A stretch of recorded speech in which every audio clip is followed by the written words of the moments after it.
Well, good morning. How's everyone today? Great. That's great. The last time I did that at a presentation, I got no response. I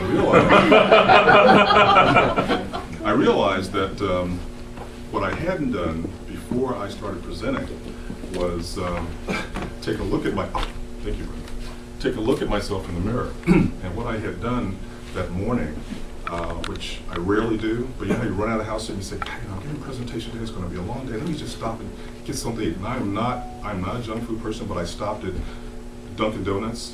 Got one of those really nice donuts that has that little frosty stuff on it. I'm not going to go any further. I think you told me. Not my best day, but a great presentation. After that, you have to give a great presentation because it's expected. First of all, let me fill in the gap.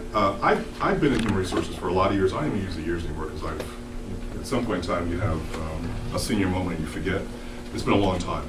But I also realized that during the course of my career, I have transitioned 4 times. So I've been where you are. And I say that because I think it's important. You know, a lot of people question before I get started, how many, but just by raising hands, how many of you have interviewed for a job and not gotten an offer? What's wrong with you people? I'm not going to ask my question, how many have interviewed 5 times? How many? I started doing that and I realized people started to get depressed and then people hopefully I can accomplish that. Let me start with a little story. Everyone was in that place where they got up Monday morning, like today, if it was a work day, and they went to work. And during the work, you did your emails, you did your meetings, you worked on your goals, you did whatever you did. Thursday, what do we start thinking about? The weekend. So, you know, no group has ever failed that answer. You start thinking about the weekend around Thursday. You know, Wednesday's hump days, am I going to get to Thursday? Thursday, you start thinking about the weekend. You're feeling pretty good. I made it to Thursday. I'm still here. Life's good. You know, Friday morning, however, you come to work and your boss says, you know, I got to meet with you later today. You have time around 11 o'clock. You say, sure, I'm feeling good because you're thinking about the weekend, right? You're on a high. You're very positive. I'm going to use that word positive a lot, and I'll share with you why later. But the reality is that you go into their office and say, you know, Jim, it's been a rough year. We didn't achieve our goals, our financial goals. Our revenue's down. This department has not performed to the expectations of the CEO, and I have a task. I've got to lay off some people. They look at you. Look at me. So I've got to eliminate your position. And today, Friday is your last day. Now, a lot of companies they've gotten away from Friday layoffs, but some still do it.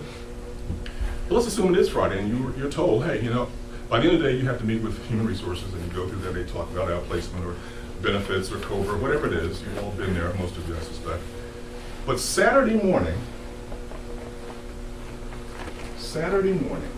you're a different person. What are you?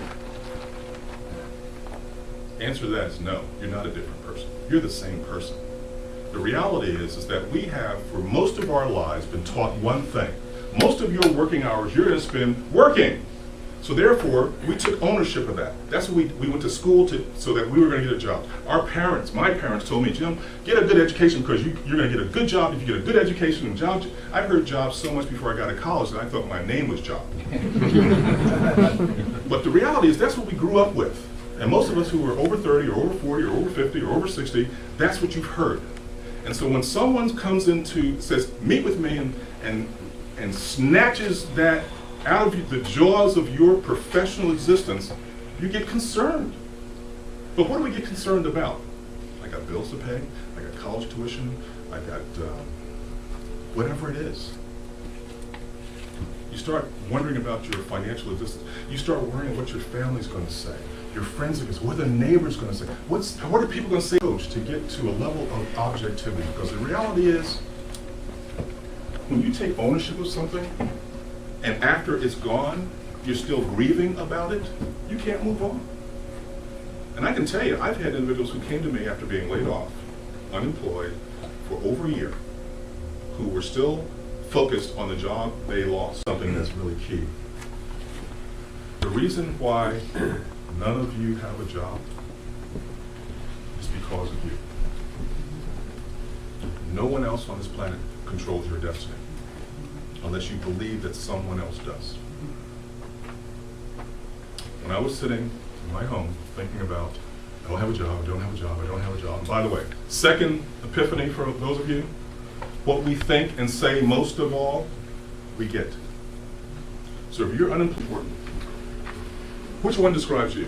10% of the people out of the 13 million people who are interviewing, wanting to get jobs, will get jobs very quickly because they are ready. They know what they know. They are capable, talented, personally very positive people, and they will go into any interview they have convincing whomever they interview with that you should be hiring me for all the right reasons. Not because of my ego, and not because I'm all that. No, I'm the right person for this job. I am. I really am, sincerely and professionally and maturely. 25% of the people out there, of the 13 million, have no clue what they need to do to get that next job. They either haven't been unemployed before, or they're in a place where their doubt's so high that no one would hire them. They are down on themselves. Whatever it is, they're having a difficult time. 65% have some general idea. Think about that. 90% of the people, the 13 million people out there today, I run these statistics across a number of resources, today have either no clue or have some general knowledge. As a competitor, if someone said, guess what? Your competition, all of them, 90% of them have no clue or some general knowledge, I'm going to say, this is going to be easy. This is going to be an easy win. Someone had to pick up your slack. All things you were doing, other people are doing. I've been there. I saw some of my partners and friends go away in the workplace, and all of a sudden, Jim, can you work 50 hours this week? I gave a presentation a couple of years ago to a group of executives, and the purpose of the meeting was to portray and to discuss information that the Institute for Corporate Productivity had put together was on companies who consistently outpace their competition. So I thank you for your time, and I'm not sure how much time we have as far as questions, but we've run over, but